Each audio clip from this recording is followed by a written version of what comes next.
नमस्कार, आप देख रहे हैं इंडिया न्यूज हरियाणा। प्रदेश के सबसे भरोसेमंद और number 1 channel India news Haryana में आपका स्वागत है। दिन भर की बड़ी खबरों के साथ हाजिर हूं मैं पूजा सिंह और ये कार्यक्रम है 22 जिले 22 खबरें।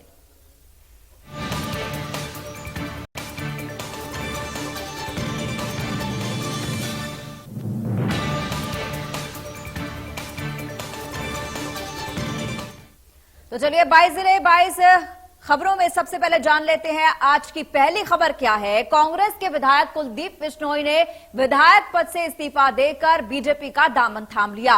वहीं कुलदीप बिश्नोई को लेकर गृह मंत्री अनिल विज ने कहा कि कुलदीप बिश्नोई का बीजेपी में स्वागत है। स्वागत है कुलदीप बिश्नोई जी का। उन्होंने कांग्रेस जैसी गंदी पार्टी को छोड़ दिया और भारतीय जनता पार्टी में आ गया। स्वागत है कुलदीप बिश्नोई जी का। उन्होंने कांग्रेस जैसी गंदी पार्टी को छोड़ दिया और भारतीय जनता पार्टी में आ गया। कुलदीप बिश्नोई पर कैबिनेट मंत्री रणजीत सिंह चौटाला ने कहा कि कुलदीप बिश्नोई का अपना वजूद है। अपने हलके में कुलदीप बिश्नोई का अच्छा रुतबा है। वहीं रणजीत सिंह चौटाला कांग्रेस पर भी जमकर बरसते नजर आए। देखिए, अगर 10 वर्कर भी निकलते हैं तो पार्टी को नुकसान होता है। जब इतने आदमी निकले हैं तो नुकसान जरूर होगा। देखिए, उनका अपना कुछ एरिया में उनका अपना प्रभाव है। एक बार उनके 6 एमएलए भी बन के आए थे, वो गजलाल जी के बेटे, असर तो आएगा। उप मुख्यमंत्री दुष्यंत चौटाला ने माना कि कुलदीप बिश्नोई के बीजेपी में शामिल होने से एक और एक मिलकर 11 होंगे। ये बात उन्होंने हिसार में पत्रकारों से बातचीत करते हुए एक सवाल के जवाब में कही। वो हिसार के मिलेनियम पैलेस में हिसार जिला के जेजेपी कार्यकर्ता सम्मेलन में भाग लेने के लिए पहुंचे थे।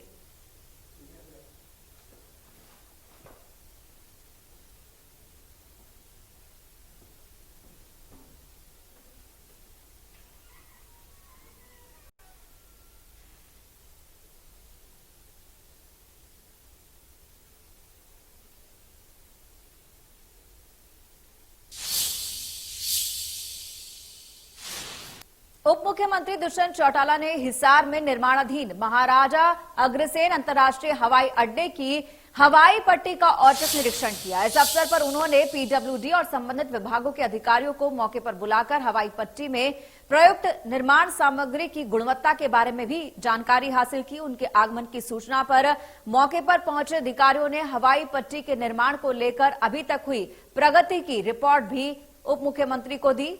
हिसार में लगभग 7200 एकड़ में बन रहे अंतर्राष्ट्रीय हवाई अड्डे के हवाई पट्टी की लंबाई 3000 मीटर है, चौड़ाई 60 मीटर है। इसके साथ साथ टैक्सी के लिए मार्ग भी बनाया गया है, जिसकी लंबाई हवाई पट्टी के ही बराबर है और चौड़ाई 43 मीटर है। रनवे का काम लगभग पूरा हो गया है और उम्मीद ये की जा रही है कि नवंबर तक निर्माण कार्य पूरा हो जाएगा और उसके बाद साल 2023 की शुरुआत में यहां से हवाई जहाज उड़ान भी भरना शुरू कर देंगे।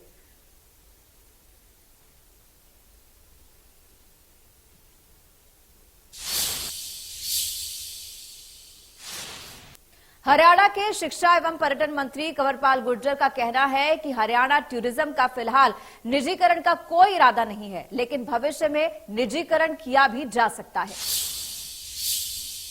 इंडिया न्यूज हरियाणा के सोशल मीडिया प्लेटफॉर्म पर आपका स्वागत है और मैं हूं देवीदास शारदा। हरियाणा में जो है होटल टूरिज्म का तो बिजनेस चलता ही चलता है। इसके लिए सरकार ने योजना बनाई है कि होम स्टे पॉलिसी, ताकि लोग कभी भी घर से बाहर स्टे जाते हैं, होटल में तो रह ही रहें, लेकिन उनको घर में जो है घर से बाहर जब जाते तो घर जैसा ही माहौल मिले, आराम सुविधा जो भी सुख सुविधा वो सारी मुहैया हो।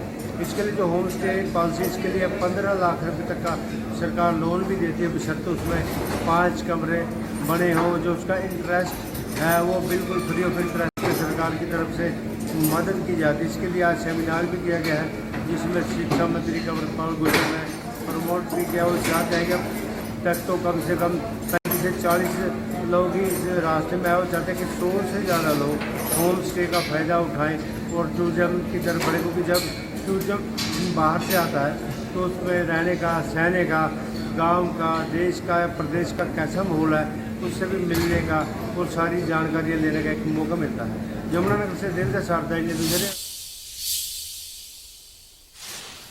धर्मनगरी कुरुक्षेत्र को 15 अगस्त से पहले दहलाने की कोशिश को एसटीएफ की टीम ने नाकामयाब कर दिया है। सूत्रों के अनुसार एसटीएफ की टीम ने देसी बम बरामद किया, जिसमें टाइमर लगा हुआ था। हालांकि बम को डिफ्यूज किया गया। कुरुक्षेत्र के शाहबाद उपमंडल के जीटी रोड पर मिर्ची ढाबे के पास एक संदिग्ध निशानदेही पर एक बक्सा बंद जो है वो मिला और उसके बाद संदिग्ध का नाम जो है वो शमशेर सिंह बताया जा रहा है। इसके बाद एसटीएफ ने कार्रवाई की, बम को डिफ्यूज किया गया और इस बम को जो है डिफ्यूज करने के बाद इस पूरे मामले की अब आगे जांच की जा रही है।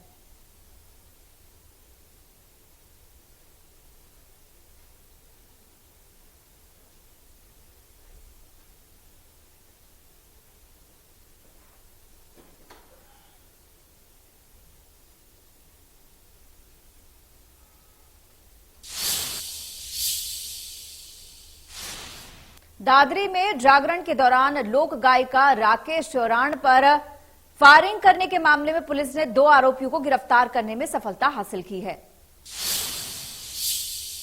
चरखी दादरी में मंगलवार रात को एक जागरण के आयोजन में आई गायिका राकेश चौरान पर फायरिंग हुई थी। फायरिंग में वो बाल बाल बच गई।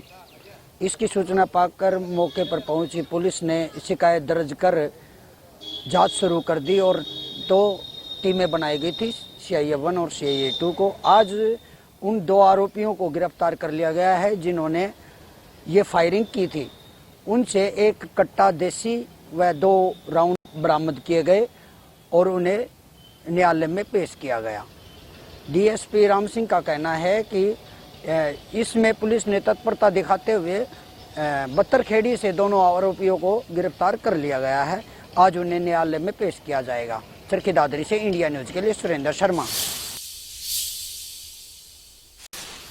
फतेहाबाद में खाद्य सुरक्षा विभाग की तरफ से मिलावटी खाद्य सामग्री के खिलाफ सैंपलिंग अभियान जारी है।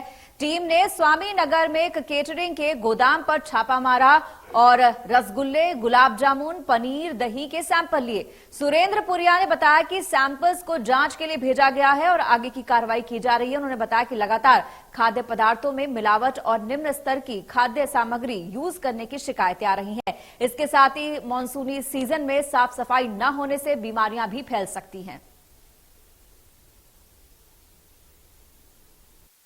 SIG ये पूरे भारतवर्ष में ईट राइट मूवमेंट चल रहा है। जैसे कि मौसम बदल गया है और जो रख रखाव का होता है और हाइजीनिक कंडीशन देखी जाती हैं, मिलावट की जो मिलावटी चीज़ें बिकनी शुरू हो जाती हैं, बननी शुरू हो जाती हैं। तो हमारा ये चेकिंग अभियान शुरू हो गया जो त्योहारी होता है, तो उसके तहत ये कार्रवाई है। हमारे उच्च अधिकारियों की तरफ से आदेश थे कि जो भी इस तरह की जहां भी अंदेशा है वहां से सैंपल वगैरह लिए जाएं, चेक किया जाए, लाइसेंस प्रॉपर मिला, जो लाइसेंस दे रखा है वो प्रॉपर उसको लाइसेंस की कंडीशंस को फुलफिल कर रहे हैं नहीं कर रहे, तो उसके तहत ये कार्रवाई है। कार्रवाई शुरुआती है और आगे भी जारी रहेगी।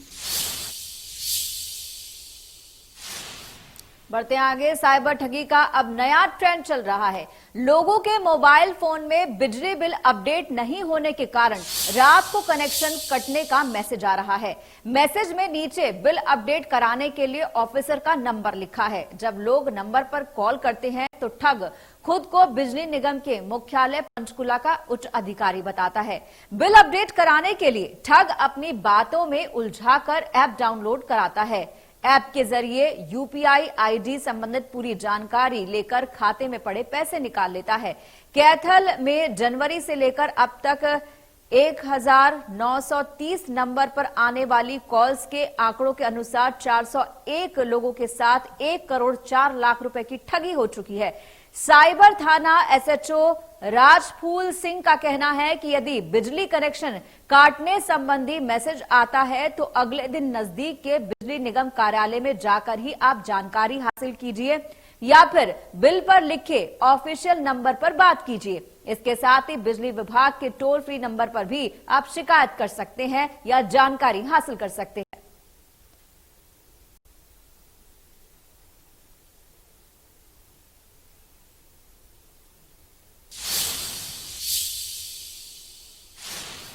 भिवानी के आसवलास दुबाया गांव का सज्जन ने पुलिस अधीक्षक से न्याय की गुहार लगाई है। दरअसल पिछले 10 माह से न्याय के लिए भटक रही महिला के पति ने गृह मंत्री अनिल विज से और एसपी से शिकायत कर न्याय की मांग की है। आसवालास दुबिया निवासी सज्जन ने पुलिस को दी जानकारी में बताया कि 14 सितंबर 2021 को वो अपनी पत्नी सुनीता को लेकर बेटे मंजीत की बाइक पर दवाई दिलवाने के लिए भिवानी आ रहा था और इसी दौरान गांव कुसुम्भी मोड़ के समीप तेज गति से आ रही एक हरियाणा सरकार की गाड़ी ने उनकी बाइक को टक्कर मार दी, जिसमें उनकी पत्नी सुनीता और बेटे मंजीत दोनों घायल हो गए। बाद में इलाज के दौरान पत्नी का देहांत हो गया।